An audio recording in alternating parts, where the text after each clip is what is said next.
جو رستے میں ڈر رہے ہوتے تھے جب مصطفیٰ کو دیکھ لیتے تو ڈر ختم ہو جاتا.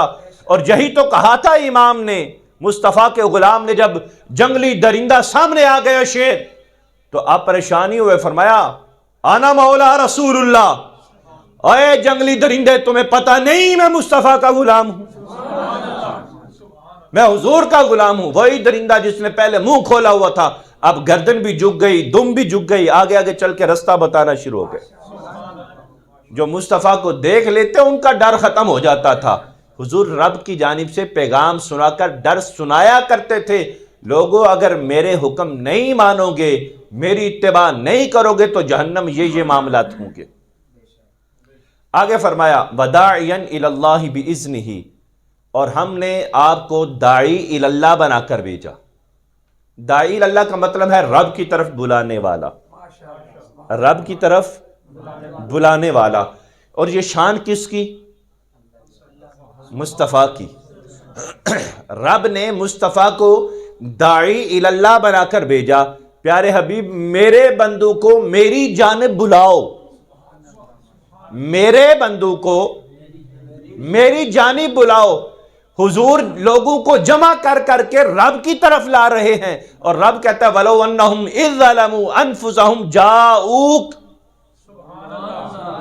مصطفیٰ لوگوں کو جمع کر کے حضور کی طرف لے کر جاتے ہیں، اور رب کہتا ہے مصطفیٰ کے در پہ آؤ. 5واں پارہ کھول کے دیکھو، 6واں رکوع ہے.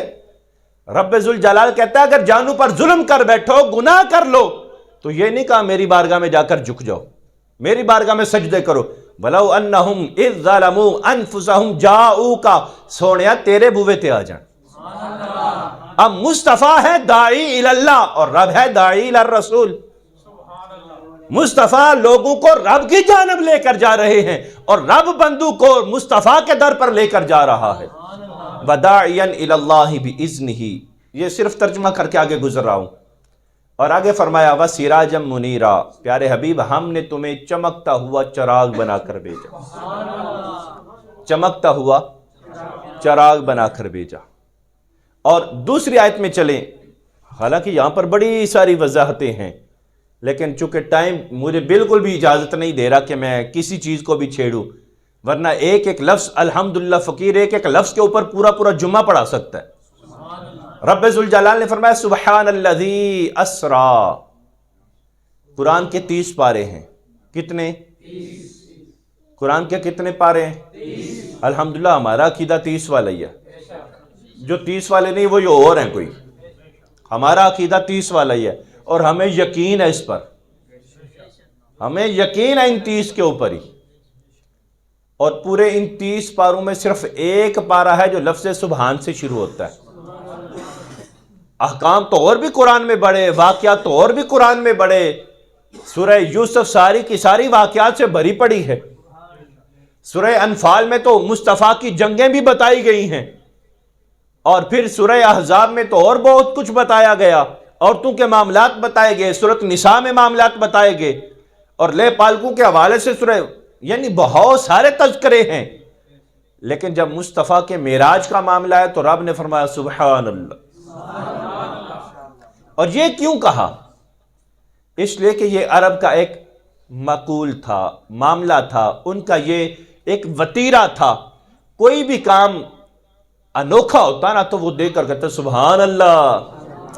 مثال کے طور پر ملک شام سے مکہ شریف کا سفر ہے 16 دن کا سواری کے اوپر.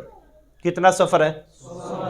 جن لوگوں نے حج یا عمرہ کیا یا جو وہاں پر رہ کر آئے انہیں بڑی اچھی طرح سے پتہ ہے. 16 دن کا سفر ہے. اگر کوئی بندہ 10 دن میں آ جاتا، 12 دن میں آ جاتا، 14 دن میں آ جاتا، پوچھنے والا پوچھتا کہاں سے آئے ہو؟ میں شام سے آیا ہوں. کب چلے تھے؟ 10 دن پہلے چلا تھا. یار سفر تو 16 دن کا ہے، تم 10 دن میں پہنچے، سبحان اللہ. یعنی کوئی بھی چیز جو خلاف عقل ہوتی تو اس سے وہ سبحان اللہ کہتے. تو مصطفیٰ جان رحمت صلی اللہ تعالی علیہ وسلم کا معراج شریف کا جو واقعہ تھا یہ عقل میں آنے والا تھا ہی نہیں، کیونکہ عقل ہوتی کتنی ہے، چھوٹی سی تو عقل ہوتی ہے، بالکل چھوٹی سی. پورا سر جڑا نا، پورا سر عقل نہیں ہوتا. اور عقل یہاں پر بھی نہیں ہوتی. عقل یہاں پر ایک نور ہوتا ہے تھوڑا سا. یہاں یہ جو درمیان بنتا ہے نا، جہاں پر کچھ لوگ کہتے ہیں جی تیری اتنے پمیری بنی ہے والاں دی، تو یہ جو لائن بنی ہوتی ہے نا دماغ کی، یہاں پر ایک حصہ ہے جہاں پر وہ رب کا نور ہوتا ہے. وہ جو نور ہے اس نور کا نام عقل ہے. جب تک وہ نور سلامت رہے بندہ ٹھیک رہتا ہے. رب نور واپس لے لے تو بندے اس کو پاگل کہنا شروع کر دیتے ہیں. حالانکہ دماغ تو اتنا ہی ہے، سر تو اسی طرح سے ہے، پھر وہ پاگل کیوں؟ اس لیے کہ وہاں سے رب نے نور اٹھا لیا ہے. وہ جو نور ہے نا بالکل تھوڑا سا اور چھوٹے سے پرزے میں وہ نور سمایا ہوتا ہے، جسے عقل کہتے ہیں. چھوٹی سی عقل ہے اور اتنا بڑا معجزہ معراج شریف کا، وہ چھوٹی سی عقل میں کیسے آ جائے؟ کیسے چھوٹی سی عقل میں آ جائے؟ اور اس عقل میں تو یہی نہیں آتا جبریل امین کے 600 پر تھے، اور ایک پر اتنا بڑا تھا کہ وہ پر کھولیں تو مشرق اور مغرب کو ڈھانپ لیں، یہ چھپ جائیں. ایک پر کی کیفیت یہ ہے. تو 600 پر تھے جبریل امین کے، اور پھر جبریل بھی اکیلے نہیں آئے، 70,000 فرشتوں کو ساتھ لے کر آئے. ہم شارٹ سا چلتے ہیں نا. اور پھر جبریل امین جب آئے، حضور کی بارگاہ میں آئے،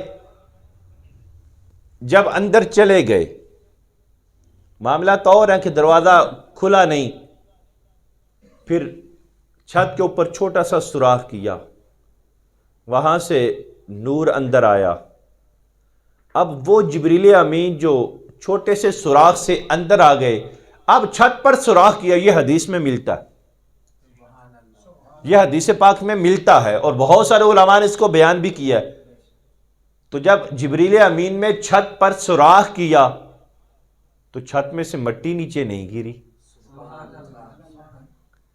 چھت میں فرق بھی نہیں پڑا، خول بھی نظر نہیں آتا. لیکن جبریل گزر گئے، پر بھی 600 ہیں، اور اتنا بڑا جبریل کہ سید الملائکہ ہے. لوگوں کی عقل میں تو جبریل کے گزرنے کا انداز نہیں آتا، مصطفیٰ کے گزرنے کا انداز کیسے آ جائے؟ اور یہ تو ہے لوگوں کی عقل کا معاملہ. ہجرت کے موقع پر مصطفیٰ جان رحمت جاگتے ہوئے لوگوں کے سامنے سے گزرے، لوگوں کی نظر میں نہیں آئے تو عقل میں کیسے آ جائیں؟ مصطفیٰ تو سامنے سے گزرے، درمیان سے گزرے، اور ضرور نظر میں نہیں آئے، عقل میں کیسے آ جائیں؟ اس لیے کہ یہ کوئی عام نہیں ہے. اور یہی بات تو کہی تھی حضرت تاجدار صداقت حضرت ابو بکر صدیق رضی اللہ تعالیٰ عنہ.